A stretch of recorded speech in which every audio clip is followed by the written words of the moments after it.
As those who believe in the Creator don't want to know the true religion of the Creator, because if they find out the true religion of the Creator, then they have to change their life, they have to stop certain things what they desire to do. So they are happy with their man-made religion because it suits them.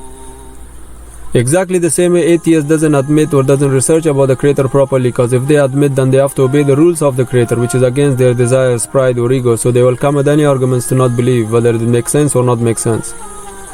But once they are in a real situation, their boat is sinking or their plane is shaking, the first thing come out of their mouth is, God save me. Why we shout for God? Because the chip is already in our brain. The chip is also called God model after the research in America. And in Arabic we call it fitra. Fitra means natural inclination towards the Creator. And according to research in UK, the kids are born believers. But once they follow their parents, their desires, they become different people. That's why when people come to Islam, we don't call them converted to Islam, we call them reverted to Islam, because we believe everybody born Muslim. Muslim means submission to God. Everybody born in the state of submission. But once they follow their parents, their desires, they become different people. And when they come back to Islam, they come back to their original state of submission. Even Darwin himself never claimed that he's atheist. He said in his book that we are evolved from one common ancestor. And that one common ancestor is translated by the religious people as the Creator. He said in his last decade of his life, he said, because of the problems of the world, my belief in God fluctuates. Sometimes I'm deist, mean believer, sometimes I'm agnostic, mean not sure. But he never claimed that he's atheist. The problem is people don't study evolution and say there is no God. As Richard Dawkins said in his interview with Dr. Lauren, he said, since people think that if you believe in evolution, you have to be an atheist, he said, I just use their ignorance to prove to them that the evolution is true, therefore there is no God. They believe me. Why they believe him? Because they just want excuse to not believe, because if they admit, then they have to obey the rules. They will accept any arguments to not believe. But once they are in a real situation, the first thing come off their mouth is, God save me. They will not say, oh Atim save me, but they will say, oh God save me. Contradictions. The next question atheists cannot answer is the message of the Quran, which is confirming the Torah and the Gospel. If you have Old Testament, New Testament, Quran is the last testament. Why God sent the last testament? We believe Almighty sent the last testament because Almighty seen what happened with the previous scriptures. The only book in the universe that nobody can change. More than 1,000 verses in that book also speak about correct scientific facts, which led a lot of scientists and atheists to Islam as well. Why is it not changeable? Because it's memorized from day one. Approximately 100 million people, they know it by heart from cover to cover, from letter to letter. Each year in the month of Ramadan we revise, Imam recites and we're listening to him. He recites not from the book but from his memory. If he make a mistake of even one letter, the people behind will correct him. And we still have original copies. One is in Tashkent Museum, Russia, Istanbul Museum, Turkey, and Birmingham Museum, written on the leather sheets. You can match it with the new one, still the same. The atheist might say the Quran is written by man.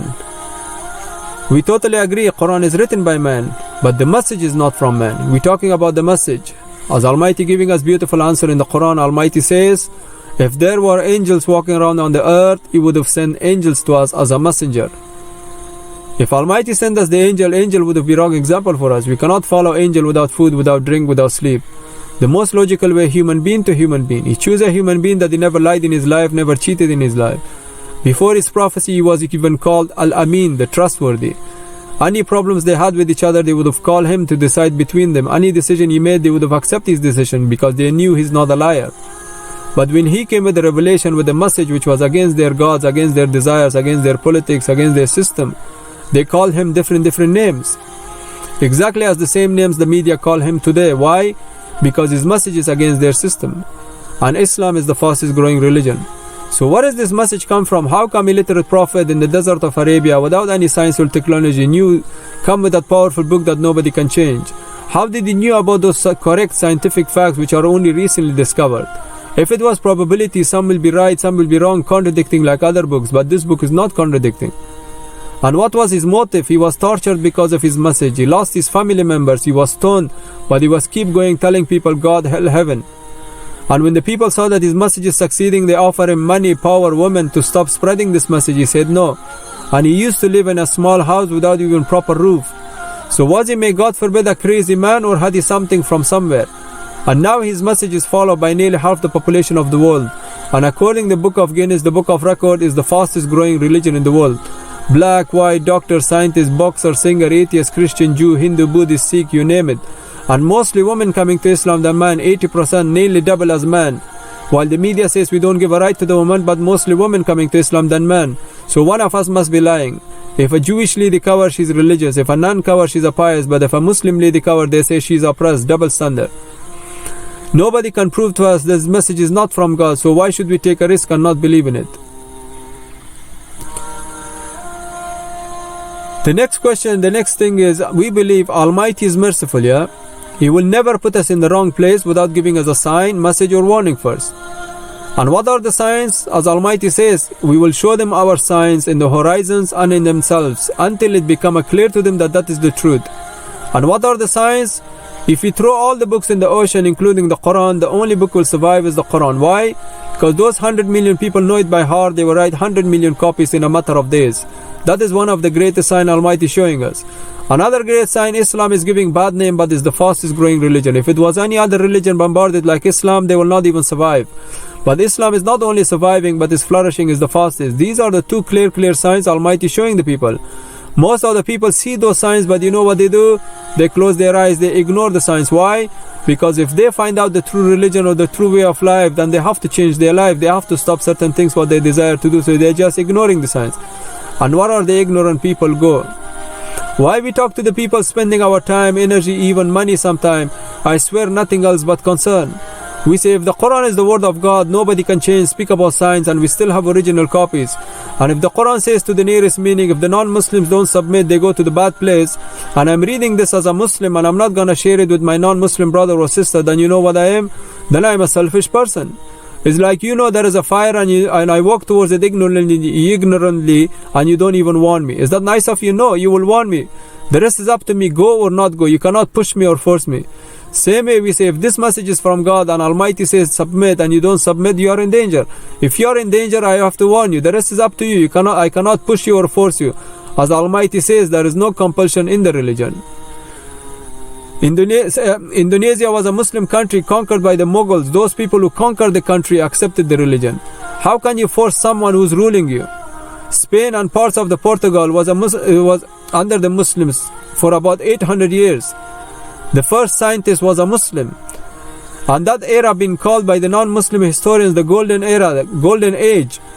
Science, medicines, algebra, flying machine, clock, surgical instrument which are even used today, camera, all those things invented by who? By Muslims.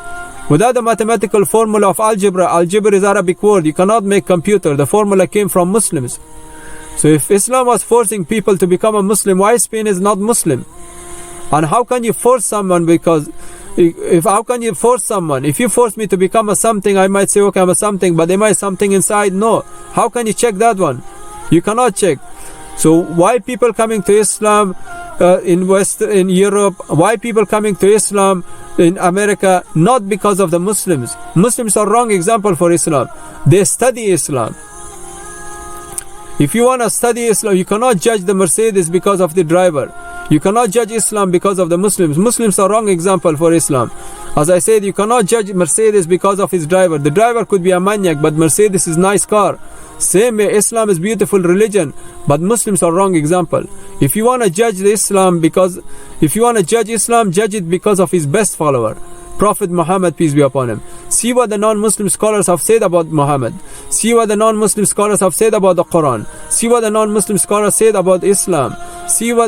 There is a book called The 100 Most Influential People in History, written by Michael Hart, 1978, New York. People like George Bernard, Mahatma Gandhi, Jesus, Arthur Glenn, Newton, all those great people. See who's leading the list according to those great people.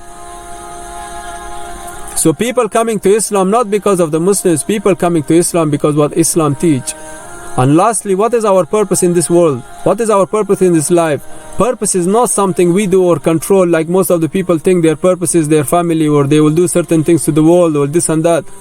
They fail to realize the purpose is already there for us. The purpose of the car is already there. The purpose of the shoe is already there. If I work for someone, my purpose in the job is already there. To know what the boss wants, to get the money. That is my purpose in the job. But what is my purpose in this universe? I don't know about yourself. My purpose in this universe is to know what the boss of this universe wants from me. The creator, the maker. Because I live in his universe, I have to live his way.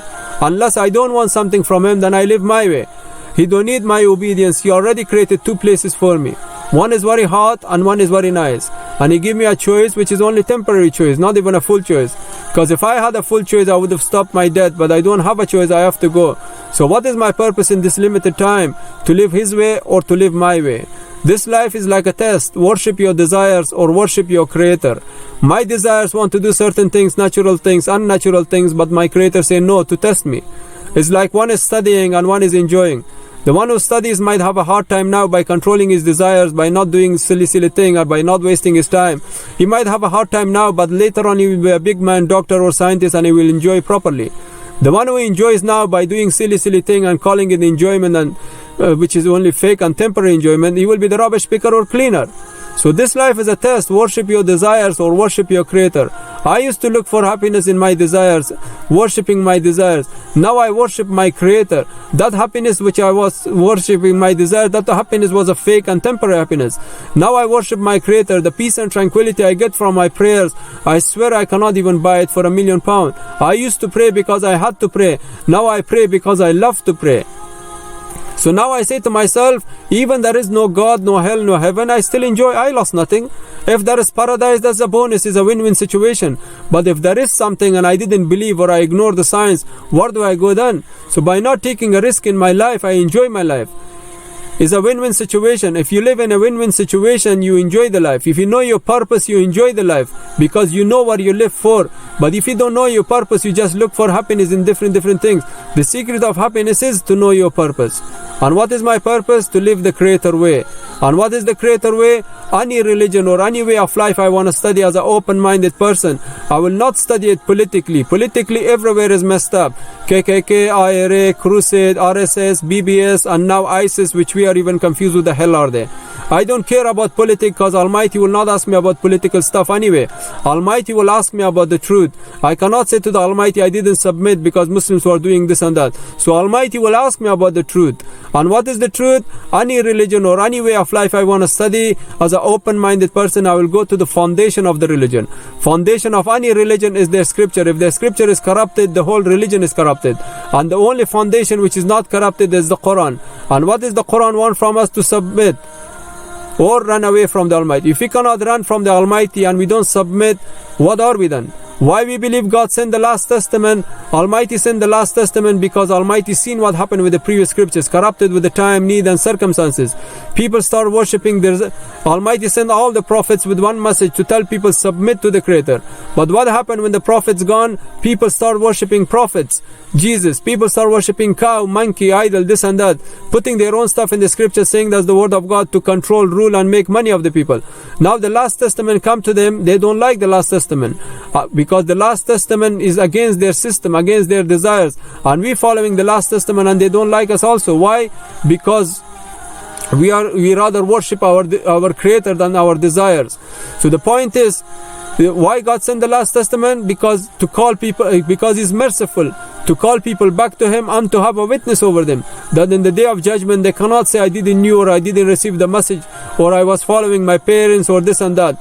As our Prophet, peace be upon him, said, there will be a time that Islam will enter each house in the world. As we know, Islam is the fastest growing religion because Almighty will make sure that everyone hear the message through me, through somebody else in some way or another.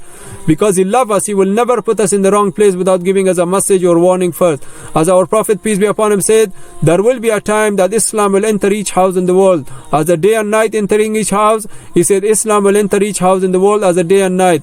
Tony Blair's sister-in-law become a Muslim. George Bush's daughter become a Muslim. Why I say these two names? They were fighting against Islam, but God is so merciful. God even put the message in their house. So if the message is everywhere, can the people deny the message? No. So if they cannot deny the message and they don't submit, who they harming?